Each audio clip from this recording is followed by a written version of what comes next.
పరిణయం 69th chapter. ఆయన మా నాన్నగారికి స్నేహితుడు కాబట్టి, అలాగే ఆయన నన్ను ప్రేమగా అభిమానంగా చూసుకున్నారు కాబట్టి ఆ బంధం ఉంటుంది. అంతేకాని నీకు నాకు ఎటువంటి బంధం లేదు, బంధుత్వము లేదు. ఇంకోసారి అలా పిలిస్తే బాగదు. ఇక్కడేం చేస్తున్నావు తనతో అని అంటుంది సరియు కోపంగా ఆ వ్యక్తితో. ఆ మాటకి అతను, అంటే అది తను కొత్తగా వచ్చింది కదా, పరిచయం చేసుకుందామని వచ్చాను, అంతే కదా అని అంటూ అమూల్య వైపు చూస్తూ, అలాగే వచ్చాను కదా అని అంటాడు. ఆ మాటకి అమూల్య చిన్న నవ్వుతో, అమ్మా తనెవరో నీకు తెలుసా అని అడుగుతుంది. సరియు, తెలుసు కాని ఇప్పుడు తను నీ దగ్గరికి ఎందుకు వచ్చాడు అని అడుగుతుంది. ఏం లేదులే, ఏదో పని మీద ఆయనకు నేనేదో అడ్డంట, అది చెప్పడానికి వచ్చాడు అంటుంది అమూల్య. ఆ వ్యక్తి కోపంగా, నువ్వు నాకు అడ్డేంటి అని అంటాడు. అమూల్య నవ్వుతూ, నేను మీకు అడ్డు కాకపోతే మీరు నా దగ్గరికి వచ్చి మరీ కాంపిటీషన్ నుంచి తప్పుకోమని అడగరు కదా. అడిగారంటే ఏంటి అర్థం? మీకు కూడా నా పొటెన్షియాలిటీ తెలుసు, నా కెపాసిటీ తెలుసు, అందుకే మీరు నా దగ్గరికి వచ్చి అడ్డు తప్పుకోమని చెప్పారు, అంతే కదా. దీని అర్థం మీరు నాకు భయపడుతున్నట్టే కదా అని నవ్వుతూ అంటుంది. ఆ వ్యక్తి కోపంగా, నిన్ను అని మీదకు రాబోతాడు. సరియు, నాగేంద్ర నువ్వెక్కడికి వచ్చావో, ఎవరితో ఉన్నావో, ఎవరితో ఏం మాట్లాడుతున్నావో అనేది గుర్తుపెట్టుకుంటే బావుంటుంది. ఇక్కడి నుంచి వెళ్తే నీకే చాలా మంచిది అని కళ్ళు ఎర్రచేసి కోపంగా అంటుంది.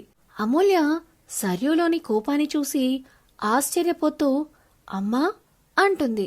సరియు తన కోపాన్ని సాధ్యమైనంతగా కంట్రోల్ చేసుకుంటూ, నిన్నేం ఇబ్బంది పెట్టలేదు కదరా తను అని అడుగుతుంది. అమూల్య, లేదు కాని మా అమ్మెందుకు ఈరోజు కాళికామాత అయింది అని అడుగుతుంది. సరియు, కాళికామాత అంటూ ఆశ్చర్యపోతూ అడుగుతుంది. అమూల్య, అవును, ఎంత కోపపడ్డావో తెలుసా, అసలు నీకెందుకమ్మా అంత కోపం వచ్చింది అని అడుగుతుంది. సరియు, ఇదిగో నువ్వు కూడా మీ చెల్లితో చేరి నాకు నిక్నేమ్స్ పెట్టడం స్టార్ట్ చేశావా, దాని అల్లరి కూడా నువ్వు నేర్చుకుంటున్నావా, దాంతో ఉండి ఉండి అంటూ అమూల్య చెవి మెలిపెడుతుంది. అమూల్య అరుస్తూ, అమ్మా నొప్పి పెడుతుంది వదులు అంటూ అరుస్తూ ఉంటుంది. ఆ మాటకి సరియు అమూల్యని వదిలేసి, ఇది చూడనివ్వు అని కంగారుగా అంటూ ఉంటుంది. అంతలో అక్కడికి విశ్వ వచ్చి, అమూల్య అంటూ గట్టిగా అరుస్తాడు. అమూల్య, ఏం జరిగింది సార్ అని అడుగుతుంది. విశ్వ, నేను నిన్ను చాలా మంచిదాన్ని అనుకున్నాను, కానీ నువ్వు ఇలాంటి దానివి అనుకోలేదు. ఏం చేశావు నువ్వు, తెలుస్తుందా నీకు అని కోపంగా అంటాడు విశ్వ. అమూల్య, అసలు ఏం జరిగిందో చెప్తారా సార్ అని అడుగుతుంది. విశ్వ కోపంగా, నా తమ్ముణ్ణి నువ్వేమన్నావు? నేను అందరికంటే ఎక్కువగా నా తమ్ముణ్ణి చూసుకుంటాను. ఈ ప్రపంచంలో నేనంటూ ఎవరినైనా నమ్ముతానంటే అది నా తమ్ముడు మాత్రమే. అలాంటిది నా తమ్ముణ్ణి నువ్వేమన్నావు? తనను ఎందుకు బాధ పెట్టావు అని అడుగుతాడు. అమూల్య, ఓ, బాధ పెట్టారని చెప్పిన మనిషి ఎందుకు బాధ పెట్టాను, దేనికి బాధ పెట్టాను అనే విషయం కూడా చెప్పాలి కదా అని అడుగుతుంది. నాగేంద్ర ఎక్కడలేని వినయం చూపిస్తూ, నేను నా నోటితో ఆ మాటలు చెప్పలేనన్నయ్య, నా వల్ల కాదు, నేను భరించలేకపోతున్నాను అని ముసలి కన్నీళ్లు కారుస్తూ ఉంటాడు. అమూల్య, సార్ ఇంత దూరం వచ్చాక కూడా నిజం చెప్పకపోతే ఎలా? నిజం చెప్తేనే కదా తెలుస్తుంది. తన నోటితోనే చెప్పనివ్వండి సార్, ఆ తర్వాత నేను చెప్పాల్సింది కూడా చెప్తాను అని అంటుంది అమూల్య. విశ్వ సరే అని నాగేంద్ర వైపు చూసి, చెప్పు అన్నట్టుగా సైగ చేయడంతో నాగేంద్ర నోటికి వచ్చిన మాటలన్నీ చెప్పి సాధ్యమైనంత అబద్ధాలు చెబుతూ అమూల్యని బ్యాట్ చేయాలని చూస్తూ ఉంటాడు.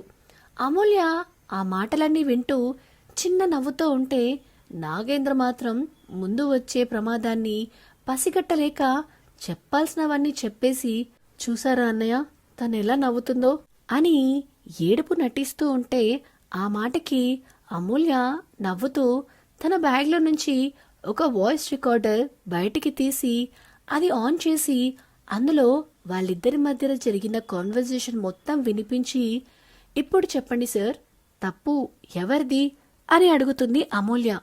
విశ్వ కోపంగా, ఏంటి నాగేంద్ర, ఎందుకిలా ప్రవర్తిస్తున్నావు అని నాగేంద్ర వైపు తిరుగుతాడు. నాగేంద్రకి మాత్రం నోట మాట రాదు. ఎందుకంటే మొదటిసారి తను ఒక ఆడపిల్ల చేతిలో, అది కూడా అమూల్య చేతిలో ఓడిపోవడం తను తట్టుకోలేకపోతాడు. ఇంకా చెప్పాలంటే అసలు తను ఇలాంటి ఒక ఎదురు దెబ్బని ఊహించలేకపోతాడు నాగేంద్ర. సో ఇదే పరిణయం 69th చాప్టర్. ఈ వీడియో కనుక మీకు నచ్చినట్టయితే please like, share and comment చేయండి. అలానే ఇలాంటి కొత్త కొత్త కథల కోసం మన channel the novel whisperer with విన్యాని సబ్స్క్రైబ్ చేసుకోండి. Thank you, by.